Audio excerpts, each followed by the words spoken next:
Welcome to hit TV. నేను మీ నిర్మల.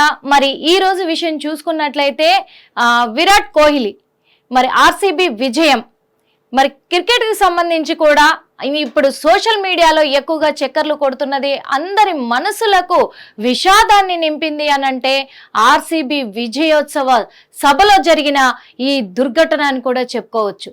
యాక్చువల్గా ఈ క్రికెట్ ఐపీఎల్ మ్యాచ్ జరుగుతున్నప్పటి నుంచి కూడా ఎన్నో కలలు కన్నాడు విరాట్ కోహ్లీ అని చెప్పుకోవచ్చు. విరాట్ కోహ్లీకి చాలా మంది ఫ్యాన్స్ ఉన్నారు. అదే కాకుండా ఈ అభిమానులంతా కూడా ప్రజల్లో మనం మాట్లాడుకుంటే సినిమాల కంటే కూడా ఎక్కువ ఈ క్రికెట్కే ఎక్కువ అభిమానులు ఉన్నట్టుగా కూడా తెలుస్తుంది. ఎందుకంటే క్రికెట్ అంటే అంత మందికి ఒక పిచ్చి వ్యసనం అనుకోవచ్చు, గేమ్ కాబట్టి గేమ్స్ లో చాలా మందికి ఇంట్రెస్ట్ ఉంటుంది. కాబట్టి ముఖ్యంగా ఈ క్రికెట్ కి చాలా మంది ఫ్యాన్స్ ఉన్నారు. అందులో విరాట్ కోహ్లీకి చాలా మంది ఫ్యాన్స్ ఉన్నారు.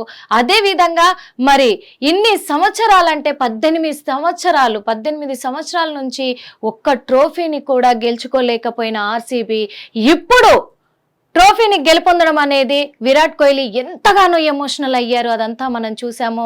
మరి సోషల్ మీడియాలో కూడా చాలా రకాలుగా మీమ్స్ పెట్టడం జరిగింది, అలాగే కొన్ని కామెంట్లు కూడా పెట్టడం జరిగింది. విరాట్ కోహ్లీ ఎక్కడ విన్నా ఇదే, ఎవరి వాట్సాప్ స్టేటస్లు చూసినా ఇదే. ఎమోషనల్ అయ్యారు విరాట్ కోహ్లీ. మొత్తం గ్రౌండ్లో కూర్చొని ఏడ్చేసి అసలు అంటే ఇంకా జీవితంలో ఇది చాలు అని చెప్పేసి అనేంతగా ఎమోషనల్ అయ్యారు తను. ఎందుకంటే రీసెంట్ గానే తను రిటైర్మెంట్ కూడా ప్రకటించడం జరిగింది. కాబట్టి ఇంకా నేను రిటైర్మెంట్ అయ్యే స్టేజ్ లో ఒక ట్రోఫీని మాత్రం సాధించామనే ఒక సంతోషం, ఒక లక్ష్యం, ఒక ధైర్యం ఇవన్నీ కనిపించాయి తన ఎమోషనల్లో. అది ఆ సంతోషం క్షణాల మీద తుడుచుకుపోయిందని చెప్పొచ్చు ఇప్పుడు.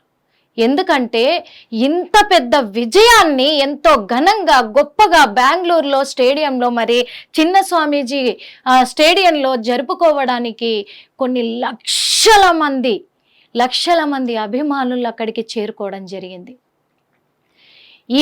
ఇంతమంది లక్షల మంది అక్కడికి చేరుకున్న ఈ క్షణంలోనే ఒక పెద్ద ప్రమాదమే, అంటే అది ఒక దుర్ఘటన అని చెప్పుకోవచ్చు. దుర్ఘటన సంభవించింది అక్కడ. అంటే అది ఎవరు క్రియేట్ చేసింది కాదు, ఎవరు కావాలని చేసింది కాదు. కాకపోతే ఇక్కడ తప్పిదం ఎలా జరిగింది అనేదే క్వశ్చన్ మార్క్గా ఉంది. ఎందుకంటే అంతమంది అభిమానులు అక్కడికి రావడము, ఆ తొక్కిసలాటలో ఈ విజయోత్సవ సభను జరుపుకునే ఈ తరుణంలోనే, విరాట్ కోహ్లీని చూసే తరుణంలోనే అనుకోవచ్చు. ఎందుకంటే విరాట్ కోహ్లీ ట్రోఫీని సాధించాడు ఈ రోజున మా రాష్ట్రానికి అనే ఒక ఆనందంతో లక్షలాది మంది ప్రేక్షకులు అక్కడికి రావడం జరిగింది. ఆ ప్రేక్షకులు ఆ తోపులాటలో ఊపిరాడక తొక్కిసలాట జరిగి కాళ్ళ కింద నలిగిపోయి దాదాపు 11 మంది మృత్యువాత పడడం జరిగింది.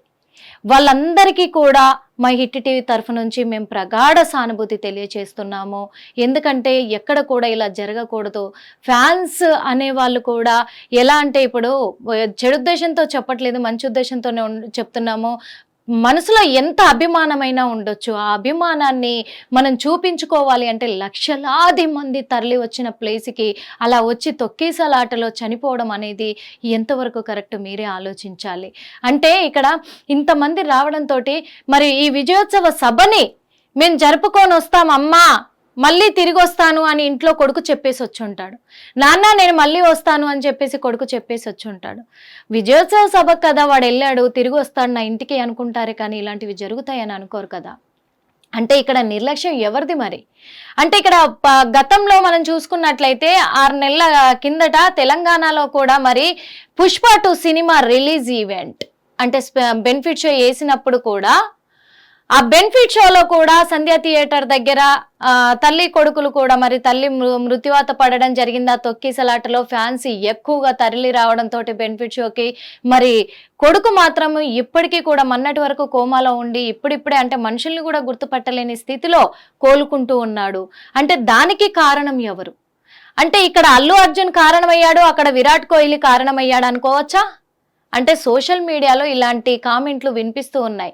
అంటే పుష్ప 2లోనేమో అల్లు అర్జున్ని అరెస్ట్ చేశారు, మరి అక్కడ ట్రోఫీ గెలిచిన సందర్భంగా ఆర్సీబీ విషయంలో మరి అక్కడ కోహ్లీని అరెస్ట్ చేస్తారా అనే కోణంలో కూడా మనకు కామెంట్లు చాలా వినిపిస్తూ ఉన్నాయి, చూస్తూ ఉన్నాము.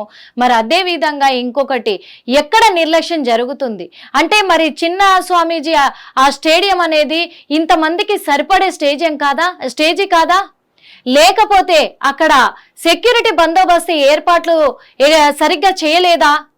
అంటే పోలీస్ డిపార్ట్మెంట్ నిర్లక్ష్యం అయి ఉంటుందా, గవర్నమెంట్ నిర్లక్ష్యం అయి ఉంటుందా, లేకపోతే అక్కడ స్టేడియం ఇది సరిపోదు అని తెలిసినప్పటికీ కూడా అక్కడే నిర్వహించిన సిబ్బంది నిర్లక్ష్యం అయి ఉంటుందా? ఇక్కడ ఎవరి తప్పిదం అనుకోవాలి. కానీ ఏది ఏమైనప్పటికీ కూడా ఆర్సీబీ ట్రోఫీ గెలిచినందున కూడా ఆ ట్రోఫీకి బలిదానం 11 ప్రాణాలని చెప్పుకోవచ్చు. 11 మంది ప్రాణాలను బలి తీసుకున్నారని చెప్పొచ్చు. ఇప్పుడు ఇంకా దాదాపు 50 మందికి పైగా మరి వాళ్ళు చికిత్స పొందుతూ ఉన్నారు హాస్పిటల్లో. వాళ్ళందరూ కూడా క్షేమంగా తిరిగి రావాలి అని కోరుకోవాలి మనము. ఎందుకంటే ఇలాంటి సమయాల్లోనే ప్రజలు కూడా ఆలోచించాల్సిన అవసరం అయితే చాలా ఉందని చెప్పుకోవచ్చు. ఎందుకంటే మనం ఒక చోటుకి వెళ్తున్నప్పుడు అక్కడ రద్దీ ఎలా ఉంది, మనం ఎంత అభిమానించే వ్యక్తి అక్కడ ఉన్నప్పటికీ కూడా, లేకపోతే అభిమానించే సంబరాలు జరుపుకుంటున్నప్పటికీ కూడా ఫస్ట్ అక్కడ క్రౌడ్ను కూడా దృష్టిలో పెట్టుకోవాలి. అక్కడ క్రౌడ్ అంత ఉన్నప్పుడు మళ్ళీ నెక్స్ట్ డే కూడా చేసుకోవచ్చు సంబరాలు. అదే రోజు చేసుకోవాలని లేదు కదా, నెక్స్ట్ డే కూడా చేసుకోవచ్చు. అక్కడ మనం నిలబడే అంత స్పేస్ లేదు, ఇక్కడ ప్రాబ్లం అవుతుంది అనుకున్నప్పుడే ఒకరికొకరు సహాయం చేసుకోవాలి, ఒకరినొకరు రక్షించుకునే ప్రయత్నం చేసుకోవాలి. అది లేకుండా ఎవ్వరికి వాళ్ళే విచ్చలవిడిగా అలా తోసుకుంటూ వెళ్తే ఇప్పుడు ఎంతమంది బలైపోయారు. అక్కడ రక్షణ సిబ్బంది కూడా కాపాడుతూ తీసుకెళ్తూ ఉన్నారు. కాకపోతే ఫస్ట్ అక్కడ నిర్వహించే ముందే ఎంత జనం రాబోతున్నారు, ఒకవేళ ఎక్స్పెక్ట్ చేయనట్టయితే కొంత మేరకు వచ్చిన తర్వాత ఇంకా వస్తున్నప్పుడైనా పోలీస్ సిబ్బంది కానీ, ఆ కార్యక్రమాన్ని నిర్వహించే నిర్వాహకులు కానీ, అలాగే ప్రభుత్వం కూడా దృష్టి సారించాలి.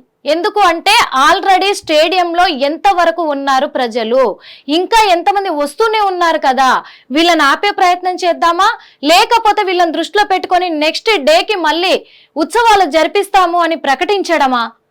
ఇవన్నీ కూడా చూసుకోవాలి. లేదా ముందుగానే అంచనా వేసుకున్నట్లయితే పెద్ద స్టేడియాన్ని ఏర్పాటు చేసుకోవాలి. ఇలాంటివేవి జరగకుండా ఈరోజు 11 ప్రాణాలు అక్కడ బలి తీసుకున్నారు అంటే మరి దీనికి కారణం ఎవరు? ప్రభుత్వం తిరిగి తీసుకొస్తుందా వాళ్ళ ప్రాణాలని? అంటే ఇక్కడ సినిమా రిలీజ్ ఈవెంట్లకి ఫ్యాన్స్ వస్తే ఫ్యాన్స్ తప్పు అనరు, ఇక్కడ హీరోల తప్పు అంటారు. మరి అలాగే అక్కడ క్రికెటర్ల తప్పు అంటున్నారా? ఇప్పుడు అలా ఎవరి రాష్ట్రానికి దక్కాల్సిన గౌరవాన్ని వాళ్ళు నిలబెట్టుకోవాలని ప్రయత్నించి ఈరోజు ట్రోఫీని సాధించడం జరిగింది.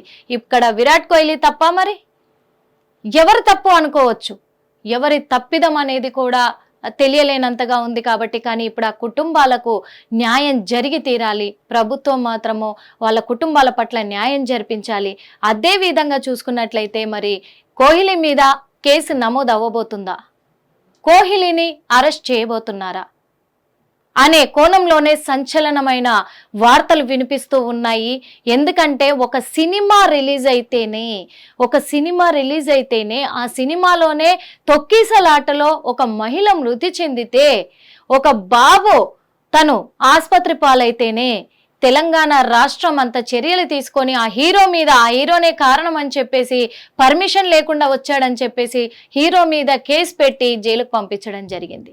మరి ఇప్పుడు రాష్ట్రానికి సంబంధించి, దేశానికి సంబంధించిన క్రీడాకారుడు విరాట్ కోహ్లీ, మరి కోహ్లీ తప్పిదమా? ఇక్కడ ప్రభుత్వం పర్మిషన్ ఇవ్వకుండానే ఈ విజయోత్సవ సభలు అక్కడ నిర్వహించారా?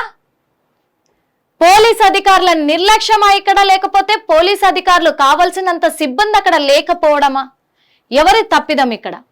ఎవరి మీద కేసు పెట్టబోతున్నారు? మరి 11 ప్రాణాలకు సమాధానంగా ఇప్పుడు దాదాపు 50 మంది అక్కడ చికిత్స పొందుతున్నారు కదా, మరి వాళ్ళకి ఎవరు న్యాయం చేకూర్చాలి? ఈ రెండిటి మధ్య వైరం కొనసాగుతూనే ఉంది. అంతేకాకుండా ఎక్కడ కూడా ఈ ఫ్యాన్స్ ఇంతమంది రావడం పట్టి అనేది రోజు రోజుకు పెరుగుతూనే ఉంది. ఎక్కడికైనా ఫ్యాన్స్ వెళ్ళాలంటే చనిపోతున్నారు కదా. ఇలాంటి తొక్కిసలాటలు జరిగి కూడా వద్దు, కొంచెం ఆగిపోదామని ఎవరు కూడా ఆలోచించట్లేదు ఇప్పట్లో యూత్ కూడా. కానీ ఆలోచించి అడుగు ముందుకేసి మనకు అభిమానులు ఉంటారు, ఖచ్చితంగా అభిమానులు ఉంటారు, మనకు ఫేవరెట్ హీరోలు ఉంటారు, క్రీడాకారులు ఉంటారు, అందరూ ఉంటారు. కానీ మన సాహసానికి మించి మనం ముందుకు వెళ్ళకూడదు అని చెప్పదలుచుకున్నాము. ముఖ్యంగా మరి ఏం జరగబోతుంది, ఈ 11 ప్రాణాలు బలైనందుకు మాత్రము అది ప్రగాఢ సానుభూతి తెలియజేస్తున్నాం. కాబట్టి మరి ఏం జరగబోతుందో, ఎవరి మీద కేసు అవ్వబోతుందో, మరి అక్కడ బెంగళూరు న్యాయస్థానము ఎలాంటి తీర్పుని ఇవ్వబోతుంది, ఎవరికి న్యాయం చేయబోతుంది, ఎవరిపైన కేసు నమోదు అవ్వబోతుంది అనే విషయాలపైన ఎదురు చూద్దాం. హిట్ టీవీ యాప్, ఇందులో short news, live news, entertainment shows, movies, digital magazines తో పాటు మీ జిల్లా వార్తలను కూడా ఫ్రీగా చూడొచ్చు. ఇంకెందుకు ఆలస్యం, వెంటనే హిట్ టీవీ యాప్ ని డౌన్లోడ్ చేసుకుని ఫ్రీగా ఎంటర్టైన్మెంట్ పొందండి. Hit TV app. Hit TV app. Please download hit TV app. Hit TV app ని ఫ్రీగా డౌన్లోడ్ చేసుకుని ఎంజాయ్ చేయండి. మీకు నచ్చిన ఎంటర్టైన్మెంట్ కోసం హిట్ టీవీ యాప్ ని ఫ్రీగా డౌన్లోడ్ చేసుకుని ఎంజాయ్ చేయండి. హిట్ టీవీ యాప్ ని డౌన్లోడ్ చేసుకుని ఆస్వాదించండి, ఆశీర్వదించండి. ఇంతమంది సెలబ్రిటీలు హిట్ టీవీ యాప్ ని డౌన్లోడ్ చేసుకోండి అని చెప్తున్నారంటే ఎంత మంచి యాప్ ఆలోచించండి. అమెరికా అమెరికా అమెరికా అమెరికాలో చదవాలనుకునే వాళ్ళకి విశ్వసనీయమైన పేరు మన శౌర్య కన్సల్టెన్సీ. UK లో 1 year masters, UK లో 1 year masters, 2 years work permit up to 5 years visa. Contact Saurya Consultancy. Contact 89851 89851.